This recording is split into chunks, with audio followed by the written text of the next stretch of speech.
এত কাপড় চোপড় দেখে হয়তো আপনারা ভাবছেন যে আমি কি করতে বসেছি এত কাপড় চোপড় নিয়ে। তো আমি বাবার বাড়িতে যাব, এই জন্য ব্যাগটা একটু গুছিয়ে নিচ্ছিলাম। আর দেখেন এত কাপড় চোপড়, ছোটদের কাপড় চোপড় কিন্তু বেশি। দেখেন অনেক কাপড় চোপড়, কিন্তু একটা ব্যাগ আমার লোড হয়ে যাবে শুধু আমার ছেলে আর মেয়ের কাপড় চোপড় নিয়ে। ওদের কাপড় চোপড়টা একটু বেশি নিতে হয়, ময়লা করে ফেলে। এই জন্য আমি একটু বেশি কাপড় চোপড়ই ওদের নেই, সবসময়ই আমি একটু বেশি বেশি কাপড় চোপড় নেই। আর আমার কাপড় চোপড় আমি তেমন একটা নেই না, সবসময় আমি আমার জন্য 2টা শাড়ি বা 3টা শাড়ি এরকম নেই। তো ওইখানে গিয়ে আমি তেমন একটা পরতে হয় না, কারণ মায়ের শাড়ি পরি, এই জন্য আমার এত কাপড় চোপড় লাগে না, কয়েকটা ব্লাউজ নিলেই হয়ে যায়। তো কিন্তু ওদের কাপড় চোপড় তো আর কারো গায়ের এটা লাগবে না বা কারো গায়ের এটা পরানো যাবে না, এই জন্য আমি ওদের কাপড় চোপড়গুলো একটু বেশি নেই। আর যেহেতু গ্রামের বাড়ি, তো ধুলাবালিতে ময়লা করে ফেলে, প্রতিদিন ময়লা করে, 2টা 3টা করে ড্রেস ময়লা করে ফেলে, এই জন্য আমার ড্রেসগুলো একটু বেশি লাগে ওদের। তো আমি কাপড় চোপড় গুছিয়ে নিচ্ছি, তো দেখতে থাকুন ভিডিওটা, আশা করছি ভালো লাগবে। কালকে আমি যাব বাবার বাড়ি, আর আজকে কাপড় চোপড়গুলো আমি গুছিয়ে নিচ্ছি। এই ভিডিওটা আমি 2 দিনে দিব, কারণ অনেক ছোট হবে একদিনের ভিডিওগুলো দিলে, এই জন্য আমি 2 দিনের ভিডিওগুলো একসঙ্গে অ্যাড করে আমি দিব আপনাদেরকে।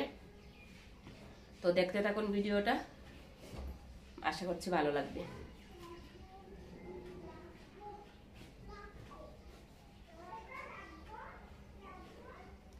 দেখেন এত কাপড়, এখন তাও আবার শীতের কাপড় নিচ্ছি না। শীতের কাপড়গুলো যদি নিতাম তাহলে আরো অনেকগুলো কাপড় হয়ে যেত। আমি আগেই ভাঁজ করে রেখেছিলাম এই কাপড়গুলা। শীতের কাপড়গুলো নিলে আরো অনেকগুলো কাপড় বেড়ে যেত, এক্সট্রা কাপড়। তো এখন গরম পড়ে গেছে, এই জন্য আমি গরমের কাপড়গুলাই ওদের বেশি নিচ্ছি, শীতের কাপড়গুলো একটু কমই হচ্ছে। এই তো কথা বলতে বলতে আপনাদের সঙ্গে আমার 2টা ব্যাগ গুছানো হয়ে গেছে। এই একটা ব্যাগ আর এই হচ্ছে আরেকটা ব্যাগ। তো এই ব্যাগের মধ্যে হচ্ছে আমার ছেলে মেয়ে দুজনেরই কাপড় চোপড়, একদম দেখেন একদম ভরে গিয়েছে ব্যাগটা। আর এই ব্যাগের মধ্যে হচ্ছে আমার কিছু কাপড় চোপড়, আর ওদেরও কিছু কাপড় চোপড় এখানে রেখেছি। আর কিছু জিনিস বাকি আছে, আপনার পিটার নিতে হবে, ওদের জলের বোতল নিতে হবে, তারপর আরো কিছু টুকিটাকি জিনিস তো বুঝিনি, যারা ছেলে মেয়েদের মা তারা তো অবশ্যই বুঝতে পারছেন যে ছেলে মেয়েদেরকে নিয়ে কোথাও যেতে হলে কত কিছু যে নিতে হয়, তো অবশ্যই তারা জানেন, মায়েরা সব মায়েরা এরকম করে। তো আমি আরো কিছু জিনিস রয়ে গেল আমার, ওদের আমার ছেলে মেয়েদের জন্য নেওয়ার বাকি রয়ে গেল। তো কিছু জায়গা রয়েছে ব্যাগে, ওইখানে আমি ওই বাকি সব জিনিসগুলা ঢুকিয়ে নেব। তো চলেন ভিডিওটা দেখতে থাকুন, আশা করছি ভালো লাগবে। তো চলেন। নমস্কার সবাইকে, কেমন আছেন সবাই? আশা করছি সবাই ভালো আছেন, সুস্থ আছেন।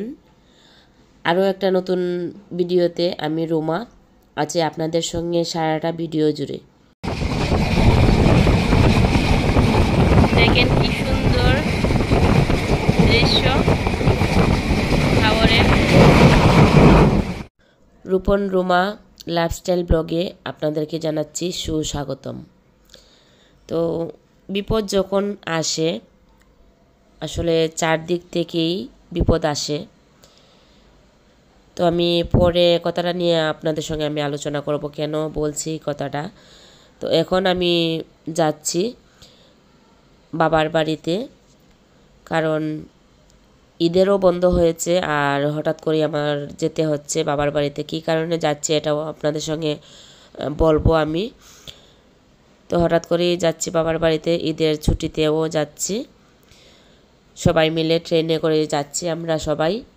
ভিডিওর শুরুতেই আমি বলে দিতে চাই আপনাদেরকে যে ভিডিওটা না টেনে পুরো ভিডিওটা লাইক দিয়ে পুরো ভিডিওটা আপনারা দেখবেন প্লিজ। আর ভিডিওর কোনো অংশ যদি আমার ভালো লেগে থাকে আপনাদের, তাহলে আমার চ্যানেলটি সাবস্ক্রাইব করে আমার পাশে থেকে যাবেন সব সময়ের জন্য।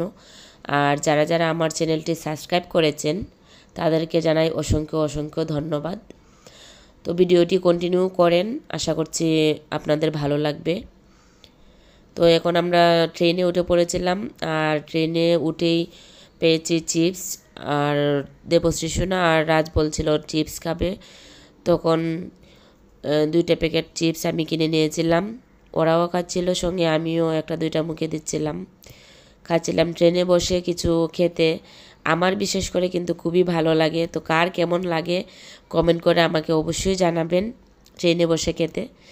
তো ট্রেনে দেখতে দেখতে প্রাকৃতিক দৃশ্য দেখতে দেখতে আর খেতে খেতে চলে আসলাম স্টেশনে। তো হবিগঞ্জ স্টেশনে আমি চলে আসছিলাম তখন। এখানে এসে আমরা সকালবেলা খেয়ে আসিনি, তো পরে ভাবলাম যে কিছু খেয়ে নেই। এখানে একটা রেস্টুরেন্টে বসে আমরা রুটি আর ডাল দিয়ে খাচ্ছিলাম। আর রাজ সোনাকে ডিম ভাজি দিয়েছিলাম, ও ডাল দিয়ে খাবে না বলছিল। তো রাজ ডিম ভাজি দিয়ে রুটি খাচ্ছিল, আর দেবশ্রী সোনা, আমি আর আমার হাজব্যান্ড ডাল দিয়ে খাচ্ছিলাম রুটি। তো এগুলো খেয়ে আমরা একটু রেস্ট করেছিলাম স্টেশনে। তো এখানে আমরা রেস্টুরেন্টে নাস্তা করে তারপর হালকা একটু সময় রেস্ট করেছিলাম স্টেশনে বসে। এরপর উঠে পড়েছিলাম আমরা সিএনজিতে। আর এত পরিমাণে গরম পড়েছে কি বলবো, সহ্য করার মতো না। এত গরমের মধ্যে আবার জার্নি, কতটুকু কষ্ট হচ্ছে তো বুঝতেই পারছেন। আর সিএনজি করে আমরা সবাই যাচ্ছি। আর দেখা পেলাম গ্রামের দৃশ্যগুলার। দেখেন হাওরের, এই হাওরের দৃশ্যগুলা দেখা যায় কিন্তু শুধু গ্রামাঞ্চলেই। এই গ্রামের যে দৃশ্যগুলা দেখতে কিন্তু খুবই খুবই ভালো লাগে। তো আমরা সিএনজি করেই যাচ্ছিলাম। আর ধুলা, এত পরিমাণে ধুলা ছিল রাস্তায় কি বলবো, সারা গায়ে একদম ধুলা মেখে অবস্থা খারাপ করে দিচ্ছিল। এই জন্য আমিও দেবশ্রী সোনা আর রাজকে মাস্ক পরিয়ে নিয়েছিলাম। বলছিলাম যে তোমরা মাস্ক পরো, না হলে ধুলায় সর্দি লাগবে। এই জন্য ওরা মাস্ক পরে নিয়েছিল। তো দেবশ্রী তো সবসময় মাস্ক পরে থাকে প্রায়, কিন্তু রাজ হঠাৎ করেই খুলে পেলে ও রাখতে পারে না বেশি সময় মাস্ক, তবুও চেষ্টা করে রাখার। আর এদিকে দেখেন হাওরে ধান ক্ষেতগুলা, ধান ক্ষেত কিছু কিছু ধান পেকে গিয়েছে, আবার কিছু কিছু ধান কাঁচা রয়ে গিয়েছে।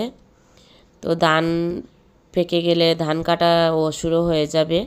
দেখেন কত সুন্দর লাগছে হাওরটা, একদম সবুজে সবুজ, খুবই খুবই ভালো লাগছে দেখতে হাওর ধান ক্ষেতগুলা। দেখেন একদম সবুজ, আর যখন ধানগুলা পাকবে তখন একদম সোনালি রঙের হয়ে যাবে।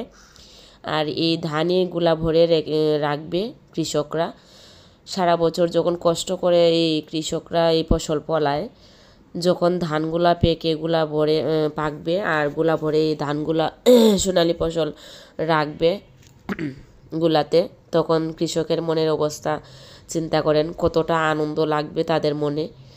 খুবই খুবই ভালো লাগবে ওদের যদি ভালোভাবে এই ধানগুলা পাকার পরে কেটে গোলা ভরে নিয়ে রাখতে পারে কৃষকরা। তো খুবই ভালো লাগবে ওদের। দেখেন খুবই ভালো লাগছে কিন্তু হাওরটা দেখতে। এরপর আমরা সিএনজি থেকে নেমে উঠে পড়লাম একটা নৌকায়, কারণ এখানে নদী ছিল, কুশিয়ারা নদী এটা।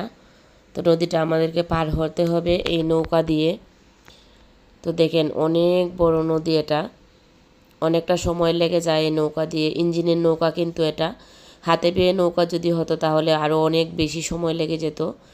যদিও এটা ইঞ্জিনের নৌকা দিয়ে আমরা পার হচ্ছি, তবুও অনেকটা সময় লেগে গিয়েছিল। দেখেন অনেক বড় নদী এটা।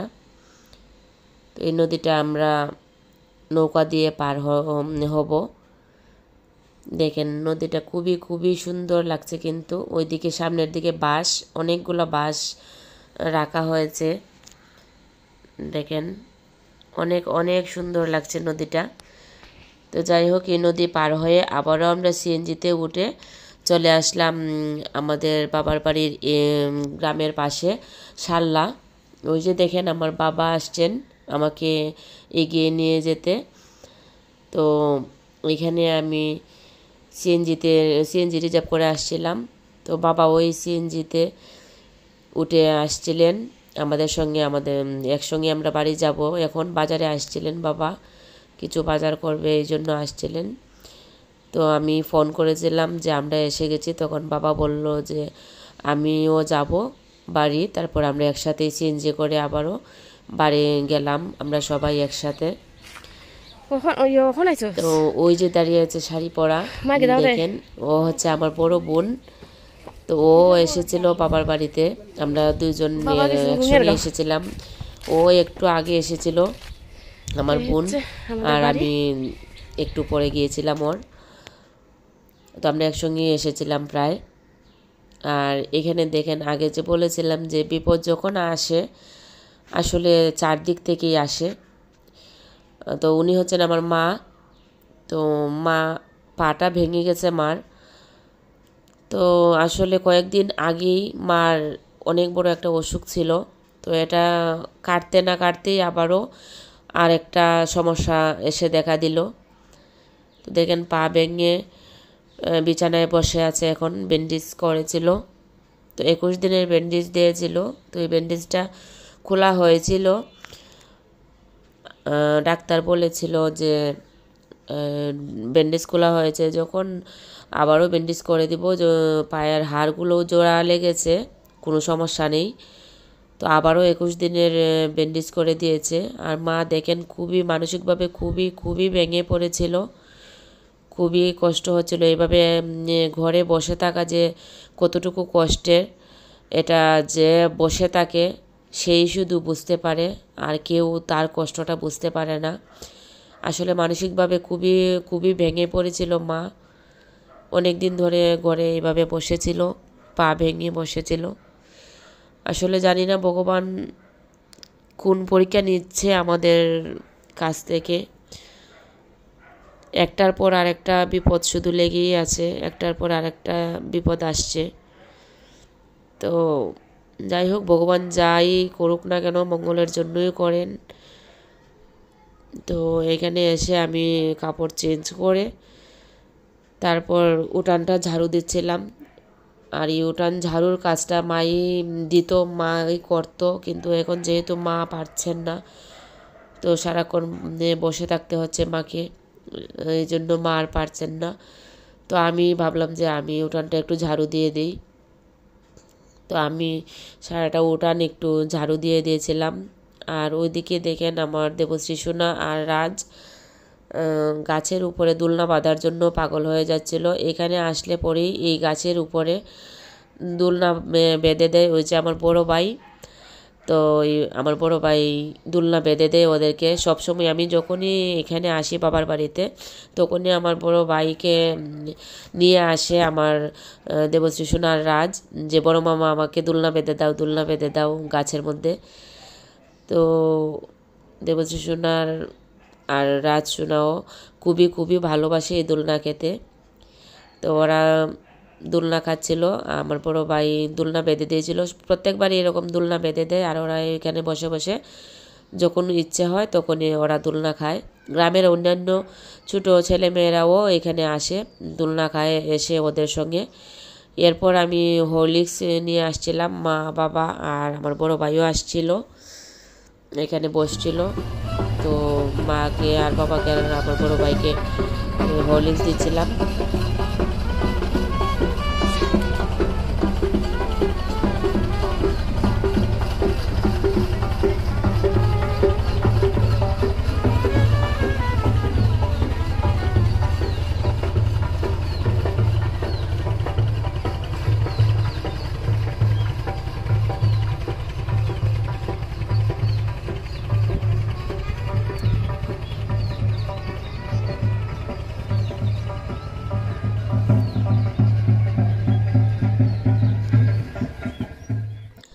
এরপর আমাদের বাড়ির সামনে দিয়েই নদী দিয়ে একটা বিয়ের নৌকা যাচ্ছিল, ভাবলাম আপনাদের সঙ্গে এটা শেয়ার করে দিই।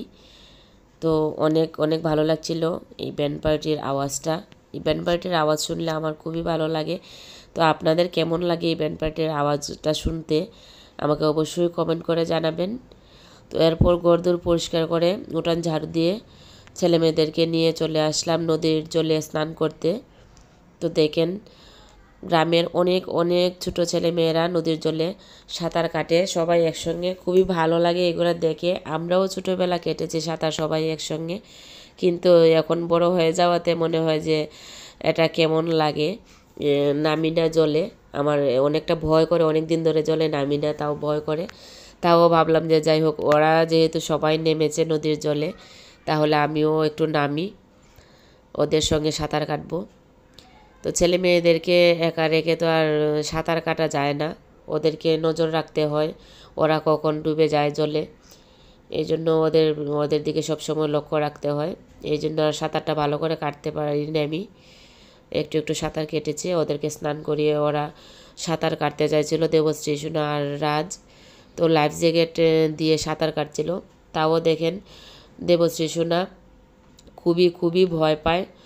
ও নদীর জলে নামে ঠিকই, আনন্দে নামে, কিন্তু সাঁতার কাটতে চায় না। ও শুধু কোমর পর্যন্ত জলে নেমে বসে থাকে, হাঁটে আস্তে আস্তে, কিন্তু সাঁতার কাটতে চায় না। কিন্তু এর চেয়ে রাজ ভালো সাঁতার কাটতে পারে, বা সাহস আছে ওর, ও সাঁতার কাটতে চায়। কিন্তু দেবশ্রী একদমই সাঁতার কাটতে চায় না। তো স্নান টান করে আমরা সবাই চলে আসলাম। এরপর দেবশ্রী সোনা ফুল তুলে নিচ্ছিল গাছ থেকে, ও ঠাকুর পুজো দিবে, এই জন্য গাছ থেকে ফুল তুলে নিচ্ছিল। বলছিল আমি আজকে ঠাকুর পুজো দিব, এই জন্য ফুল তুলে নিচ্ছিল। তো দেখেন দেবশ্রী সোনা অনেকগুলো ফুল তুলে নিয়ে আসছিল গাছ থেকে। তো ওর খুবই ভালো লাগছিল। আর এই কাজগুলা করতে দেবশ্রী সোনার ভীষণ ভালো লাগে। আমার শ্বশুরবাড়িতে গেলেও ও ফুল তুলে ঠাকুরের জন্য, ওর ফুল তুলতে খুবই ভালো লাগে। আর এদিকে রাজ সোনা দেখেন এইখানে বসে বসে পিঠা খাচ্ছিল। তো নেত্রকোনায় গিয়ে ও দেবশ্রী সোনা ফুল তুলে ঠাকুরের জন্য ঠাকুর পুজো দিতে চায়। আর এখানে আসার পরেও বলছিল যে আমি ঠাকুর পুজো দিব আজকে ফুল তুলে। আমি বললাম যে আচ্ছা ঠিক আছে, তুমি ফুল তুলে নিয়ে আসো, ঠাকুর পুজো দিয়ে দাও। তো স্নান টান করে তারপরে ঠাকুর পুজো দিচ্ছিল দেবশ্রী। একটা একটা করে 4টে ফুল দাও, থালার মধ্যে একটা ফুল, শঙ্কর মধ্যে একটা ফুল।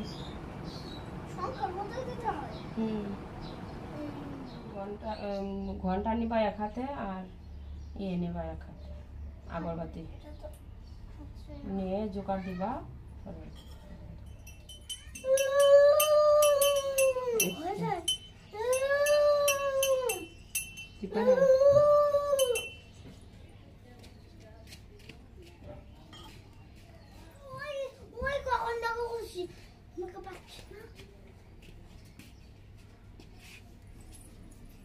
আমি এখন জলের বন্দুক নিয়ে যাবো, দেখেন কি হয়,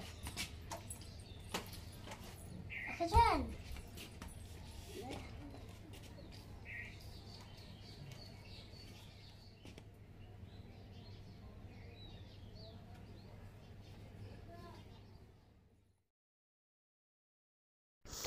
তো আমি বলে বলে দিচ্ছিলাম, ঠাকুরকে দেবশ্রী দিচ্ছিল, কারণ এর আগে কখনো দেয়নি। আর দিলে ও এত ভালো করে পারবে না দিতে ঠাকুরকে বলে না দিলে, এই জন্য আমি বলে বলে দিচ্ছিলাম। আর যেভাবে বলে বলে দিচ্ছিলাম ঠিক সেইভাবেই দেবশ্রী সোনা ঠাকুরকে দিচ্ছিল। তো ঠাকুর দিয়ে এরপর ওদেরকে ভাত খাইয়েছিলাম আমি। তো যাই হোক, আমার এই ভিডিওটা কেমন হয়েছে, কেমন লেগেছে আপনাদের, সেটা আমাকে কমেন্ট করে অবশ্যই জানাবেন। আর আমার চ্যানেলটি সাবস্ক্রাইব করে আমার পাশে থাকবেন সব সময়। আবারও দেখা হবে নতুন আরেকটি ব্লগে। সে পর্যন্ত সবাই ভালো থাকেন, সুস্থ থাকেন। ধন্যবাদ সবাইকে।